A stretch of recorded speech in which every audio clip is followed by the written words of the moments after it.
É convidada, como sempre, às quintas-feiras, Marta Gaudêncio, para o consultório fiscal. Marta, muito bom dia. Bom dia. Obrigada pela sua presença aqui no Primeira Hora. Vamos falar de IRC e de que custos é que são aceitos fiscalmente para este efeito. Muito bem. O IRC incide sobre o lucro tributável das empresas num determinado exercício. E, portanto, quando eu vou calcular o lucro tributável, vou calcular os meus proveitos menos os meus custos. Isto usando ainda a linguagem do POC e não do SNC. Ou os meus rendimentos menos os meus gastos.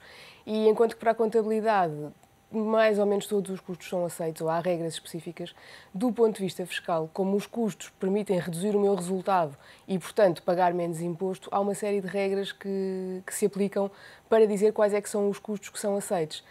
Que custos é que uma empresa normalmente pode deduzir? Custos com a aquisição de bens e serviços que precise para a sua atividade. Portanto, o que é essencial é que os custos sejam essenciais para a prática da atividade e para a manutenção da fonte produtora, ou seja, da empresa. Portanto, bens e serviços que adquira para produzir, sim, pode deduzir. Todos os custos financeiros também pode deduzir, embora depois haja alguns limites aos juros. Custos administrativos, ou seja, custos com pessoal, com seguros, seguros de vida, com PPRs, etc., também são dedutíveis. Os encargos com despesas de representação, com depreciações, por exemplo, de viaturas e do resto do material do imobilizado da empresa, todos esses custos são dedutíveis, embora para alguns haja limites. Por exemplo, o imobilizado, as depreciações só podem ser feitas às taxas previstas legalmente. Ou melhor, podem ser feitas a taxas superiores, mas o custo que é aceito em cada exercício é o custo que resulta das taxas previstas legalmente.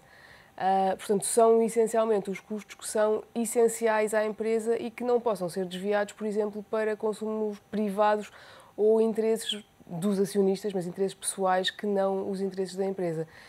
Marta, houve alguma alteração recentemente nestes custos aceitáveis agora para dedução em termos de IRC ou no que toca aos tetos, desde que houve também alterações para as pessoas singulares, noutras matérias fiscais? Nesta matéria em específico, houve alterações recentes? Não houve alterações aos custos que se podem deduzir, mas houve alterações a uma outra realidade que se liga com esta, que são as tributações autónomas. Por exemplo, estávamos aqui a falar da depreciação das viaturas. As viaturas até um determinado valor, a sua depreciação, ou seja, o custo que eu suporto com aquela viatura por ano, ano de vida útil, pode ser reconhecido em cada exercício. Portanto, em regra, uma viatura pode ser depreciada durante 4 anos, 25% do valor em cada ano. O que é que acontece? O valor até um determinado montante de aquisição. Porque uma viatura de 40 mil euros, por exemplo, que já excede os limites legalmente previstos, todos os custos associados a essa viatura, e aqui não são só as depreciações, mas são também os seguros, os combustíveis, as portagens, etc., estão sujeitos a tributação autónoma. As taxas de tributação autónoma é que aumentaram em alguns dos casos. Portanto, não houve uma alteração ao nível dos custos, mas houve uma alteração ao nível das taxas de tributação autónoma das empresas. E é aí que os empresários têm de estar mais atentos.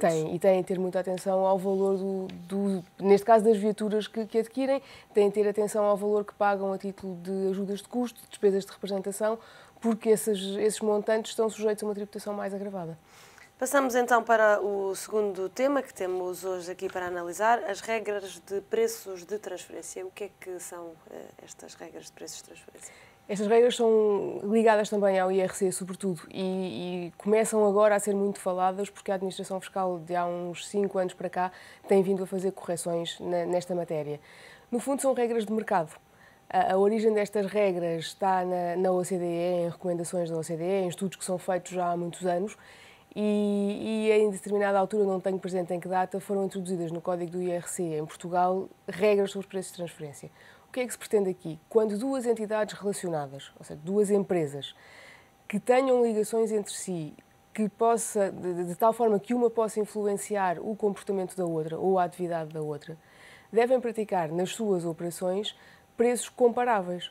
Ou seja, eu não posso ter duas empresas que são detidas pelos mesmos acionistas, por exemplo, em que são detidas ambas em 50% por 2 acionistas. Estas empresas não podem vender entre si produtos a um valor inferior àquele que seria o valor de mercado desses produtos. No fundo, para evitar que se passem custos para um lado e proveitos para o outro e que se possa jogar assim com a tributação global das empresas. Claro que isto é um pouco difícil de definir e há uma série de regras, há uma série de métodos previstos na lei para avaliar se as operações são comparáveis ou não, e se os preços praticados foram preços de mercados, à base de dados internacionais que têm um conjunto de operações e de valores. A empresa pode socorrer-se de relatórios técnicos, de peritagens, de informações do mercado para justificar. Qual é que é a questão? É que se duas empresas praticarem operações entre si, duas entidades relacionadas, praticarem operações entre si, elas vão ter de dizer que as praticaram. Quando preenchem em julho do ano seguinte a Declaração Anual de Informação Contabilística e Fiscal, elas vão ter de declarar essas operações. E se não tiverem praticado um preço de mercado, é suposto que elas corrijam na Declaração Modelo 22. Ou seja, que acrescentem ao seu resultado ou que deduzam se tiverem a diferença. Exatamente. O que acontece é que neste momento a Administração Fiscal controla muito mais estas operações.